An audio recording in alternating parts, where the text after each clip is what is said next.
नमस्कार, खबर समय जगत में आपका स्वागत है। मैं हूँ आपके साथ अंकिता और आइए अब खबरें देखते हैं विस्तार से। गुना राहुल गांधी की भारत जोड़ो न्याय यात्रा सोमवार को गुना पहुंची। गुना शहर में राहुल गांधी ने खुली जीप में रोड शो किया। हनुमान चौराहे से जज्जी बस स्टैंड तक उनका रोड शो हुआ। उनके साथ पीसीसी अध्यक्ष जीतू पचवारी, राघोगढ़ विधायक जयवर्धन सिंह भी जीप में मौजूद रहे। इसके बाद वह राघोगढ़ रवाना हुए। राघोगढ़ में साढ़ा कॉलोनी से बस स्टैंड तक रोड शो किया। बस स्टैंड पर राहुल गांधी ने जीप से ही आम जन को संबोधित किया। यहाँ सभा के बाद उन्होंने लंच ब्रेक लिया। भोजन करने के बाद अब वे बीनागंज में रोड शो करेंगे। इसके बाद ब्यावरा के भाटखेड़ी में किसानों से संवाद करेंगे। सभा को संबोधित करते हुए राहुल गांधी ने कहा कि देश में पब्लिक सेक्टर की यूनिट कांग्रेस लेकर आई है। हम चाहते हैं कि 90% भारतीयों को न्याय मिले। इसके लिए क्रांतिकारी कदम है जातिगत जनगणना। इससे पता चल जाएगा कि किसके हाथ में कितना धन है। मध्य प्रदेश में न्याय यात्रा के तीसरे दिन आज सुबह राहुल ग्वालियर के मोहना पहुंचे थे। ग्वालियर के बाबू क्वार्टर से शुरू होकर यात्रा शिवपुरी फिर गुना पहुंची। गुना में समर्थकों ने उनका स्वागत आतिशबाजी से किया। नफरत फैलाई जा रही है,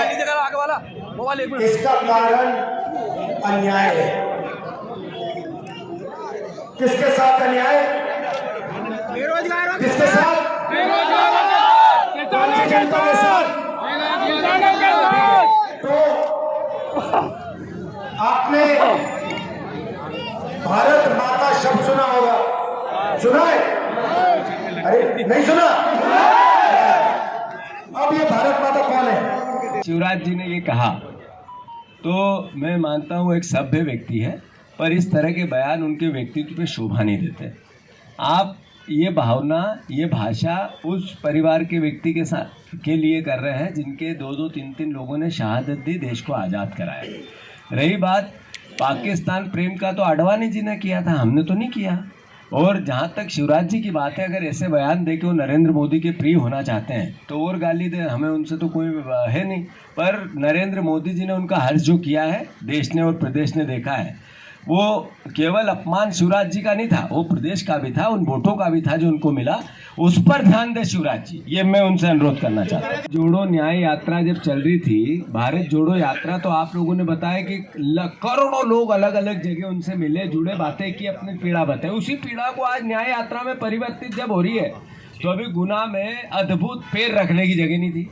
उसके पहले शिवपुरी में एक जगह आदमी था, जमीन क्या होती दिखनी की थी। ऐसे ही अभी आपने राघोगढ़ में आप चले, सब जने थे, तो अद्भुत। मैं मानता हूँ कि इतनी अकल्पनीय यात्रा, इतनी लंबी 100, 150, 200 किलोमीटर चलती है और फिर भी इतनी भीड़ होती है। अलग अलग जगह लोग खड़े 4-4 घंटे तक, यानी करोड़ों अरबों लोग में जुड़ रहे हैं। ये भावना जोड़ो न्याय यात्रा देश में सिर्फ एक जगह क्रॉस हो रही है, एक जगह डबल। राहुल जी, वो जो व्यवस्था थी, आप देखो पिछले 200 साल से भी ज़्यादा एकमात्र व्यक्ति ऐसे थे जिन्होंने पैदल चलकर कन्याकुमारी से कश्मीर तक सिर्फ प्रेम की बात की, प्यार की मोहब्बत की, जोड़ने की बात की, इस देश के भाईचारे की बात की। और मैं मानता हूँ कि जब दूसरी यात्रा चालू हुई तो हम सब देख रहे हैं कि जिस तरीके से देश में 80% लोगों के पास देश का सिर्फ 20% संपत्ति बची है और 20% लोगों के पास देश के 80% संपत्ति इस 10 साल में एकत्रित हो गई। उस भावना के कारण जितने भी जयराम जी मेरे तो राहुल जी की थी कि रूबरू आएंगे पत्रकारों से, वो क्यों नहीं है? आप सवाल पूछेगा भारत जोड़ो न्याय यात्रा के बारे में, पत्रकार सम्मेलन के बारे में, जब वो फिक्स होगा आपको जानकारी मिल जाएगी। सर मेरा सवाल ये है कि हेमंता बिस्वा शर्मा ने ये कहा है कि कांग्रेस पार्टी 2024 के बाद नेशनल रिकॉग्निशन पार्टी का जो है वो ही खत्म हो जाएगा, टूट जाएगी पार्टी पूरी तरह से। हेमंत विश्वास, मैं मानता हूँ कि इस भावना से कि जिस तरीके की उनके हमेशा बयान आते हैं, जो फ्रस्ट्रेट होके इस तरीके के उनके विचार सबके पब्लिक के सामने आते हैं, मैं मानता हूँ कि उनको मतलब बुरा लग रहा है मुझे ऐसा बोलते हुए, पर उनको अपना सामान्य ज्ञान भी बढ़ाना चाहिए और साथ ही साथ अपना ढंग से थोड़ा कूल जैसे हो उनका मस्तिष्क, ऐसी कोई दवाइयाँ लेनी चाहिए। मोबाइल थोड़ा साइड बस। पहले मैं जीतू पटवारी से आदरणीय सभी यहाँ उपस्थित हमारे मीडिया जगत के परिवार के साथीगण, आपका मैं स्वागत करता हूँ। आप अपनी आंखों से और अपने कैमरे से देख रहे हैं कि राहुल जी जिन मुद्दों को लेकर आम जनता से बात कर रहे हैं, कितना प्रतिशत मध्य प्रदेश के पास उस परिस्थिति में, जिस परिस्थिति में अभी 2 महीने पहले चुनाव में जो रिजल्ट आया उसके बावजूद इस तरीके का स्वागत सत्कार और राहुल जी की भावना और उनका विचार के प्रति लोगों का आकर्षण अद्भुत है। मैं गुना के, हमारे शिवपुरी के, खासकर राघोगढ़ के और उससे आगे कल ग्वालियर और फिर मुरैना के सभी परिवार के साथियों का आपके माध्यम, जहाँ तक चुनाव की बात है हमारी कंप्लीट प्रक्रिया हो गई है। हमने मिलजुल कर, कल भी जितेंद्र सिंह जी ने ग्वालियर में उसके लिए आप लोगों के बीच में बयान दिया था, सही समय पर पहली हमारी जो CEC होगी उसमें election committee, national election committee की मीटिंग, उसके बाद यह टिकट डिक्लेयर किसको देना है किसको नहीं देना है क्लियर कर दिया जाएगा। पर जो नेता बड़ा हो या छोटा, जिसको पार्टी टिकट देगी वो चुनाव लड़ेंगे। ये कोई एक के बिना ना है, न कोई किसी प्रकार का प्रश्न खड़ा होता है। रही बात ज्योतिराज सिंधिया जी की, छोड़ो कल की बातें, कल की बात पुरानी, नए दौर में लिख देंगे मिलकर नई कहानी। अब वो बीजेपी के नेता है, उन पे बात भी करना और उन पे कोई ऐसी भाषा भी बोलना, भगवान उनका भला करे। पर इस बार भी KP यादव जैसे ही कोई अच्छा योद्धा आएगा और बाकी समझ जाओ आप, धूल चटाएगा। गेहूँ की बात की, धान की बात की थी, आज तक पूर्ण नहीं हुई। क्या कारण है? 2700 रुपये गेहूँ देने की बात हुई थी, आज तक नहीं हुई। 450 रुपये का गैस सिलेंडर का बोला था, क्या हुआ? आपने 3000 रुपये बहनों को देना चाहिए कि नहीं देना चाहिए? ये आखिर ये पॉलिटिकल जो भाव है, जो बोल के आप चुनाव में आए। फिर विधानसभा में हमारे विधायकों ने जब पूछा तो कहा है रामायण और गीता जैसी हमारी ये वचन पत्र है, वो रामायण गीता का एक भी अक्षर क्यों नहीं पढ़ा गया, ये सवाल है। तो पर्ची के मुख्यमंत्री को अच्छे से पब्लिक समझने लगी। ये भ्रम हुआ था कि 3000 मिलेंगे, बहनों ने अत्यधिक तादाद में बीजेपी को वोट किया, अस्वीकार नहीं किया जा सकता, और वही हार का एक बड़ा कारण भी बना। मैं इसको मानता हूं, मैं उन लोगों में से नहीं हूं कि फिर भी राजनीतिक रूप से अल्टीमेटली चुनाव जीतना महत्वपूर्ण होता है। मैं मानता हूं कि हमारा प्रयास अद्भुत है, अकल्पनीय है, और आने वाले समय में प्रदेश की जनता समझी हम लोकसभा में अच्छा परफॉर्म करेंगे। अब मेरे ख्याल के दलदल में नहीं हो। क्या कारण है कि व्यापम से लेके मध्य प्रदेश में 40 एग्जाम हुई, 40 में घपले, 40 की जांच। तो इस तरीके से युवाओं के साथ जो बेरुखी है भारतीय जनता पार्टी के विचार की, किसान नरेंद्र मोदी जी ने कहा कि खाद का दाम जोड़ो, बीज का दाम जोड़ो, मेहनत जोड़ो, रासायनिक खाद का दाम जोड़ो, और जितनी कुल लागत आती है उससे सीधा डबल किसानों की MSP होनी चाहिए। 10 साल हो गए, एक शब्द नहीं है। 700 लोग पहले मर गए थे, अब फिर किसान रोज एक न एक किसी न किसी रूप में घटना घटित हो रही है। तो आखिर किसानों के साथ अन्याय, ऐसे महिलाओं की भी बात हो सकती है, आप पत्रकारों की भी हो सकती है, अलग अलग 5 तरह के न्याय की बात हम करते हैं। ये राहुल जी इस सरकार से आम जनता की जो एक ऐसी पीड़ा जो आपके माध्यम से सरकार तक जाए और जनता के माध्यम से सरकार तक जाए था मोदी जी के ऊपर, उसके बाद ये प्रोफाइल चेंजिंग हुई है, कैसे देखते हैं? सर ऐसा है, एक भारतीय जनता पार्टी प्रोपोगेंडा के साथ जो देश को गुमराह कर सकती है वो पूरा प्रयास करती है, और यही तरीका है।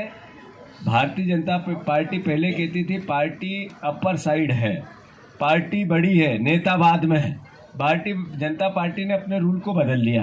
अब वो कहता है मोदी परिवार, यानी बीजेपी परिवार, संघ परिवार से बड़ा मोदी परिवार।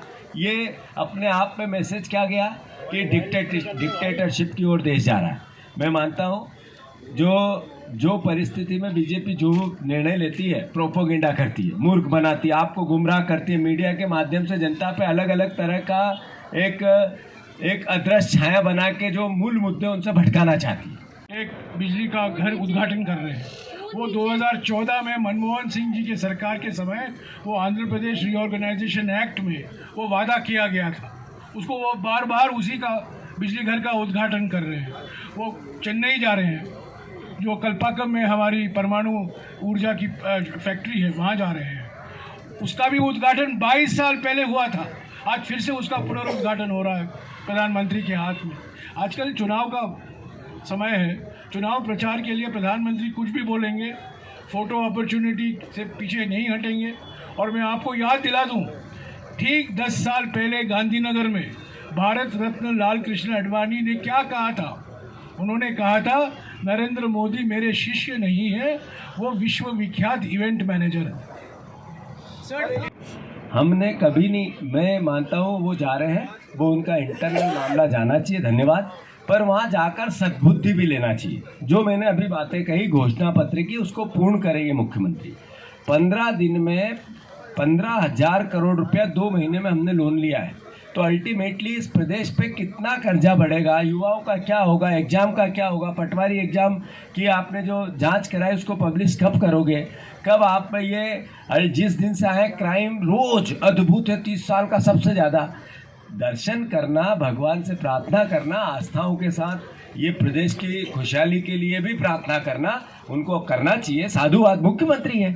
पर ये सब जो उनका मूल दायित्व है एक मुख्यमंत्री होने के नाते, वो कब करेंगे? कौन सी बस में बैठेंगे, कौन सी ट्रेन में बैठेंगे, कब जनता के बीच में आएंगे?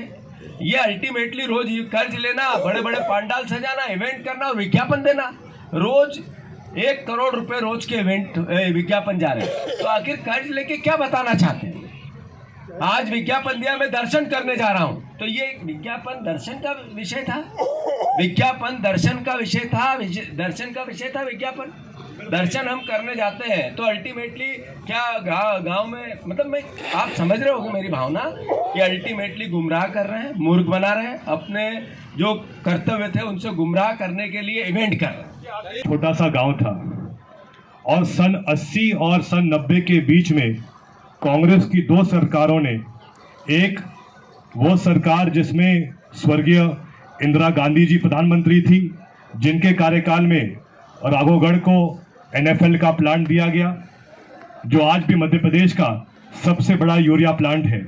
और उसके बाद सन 84 और 89 के बीच में राजीव गांधी जी के नेतृत्व में हमको गेल का प्लांट मिला था, जो आज भी पूरे देश में सबसे बड़ा LPG प्लांट है।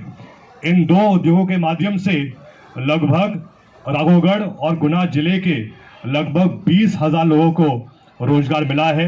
लगभग खबर समय जगत के लिए गुना ब्यूरो चीफ सौरभ जैन की report. For latest news, subscribe to our channel and press the bell icon.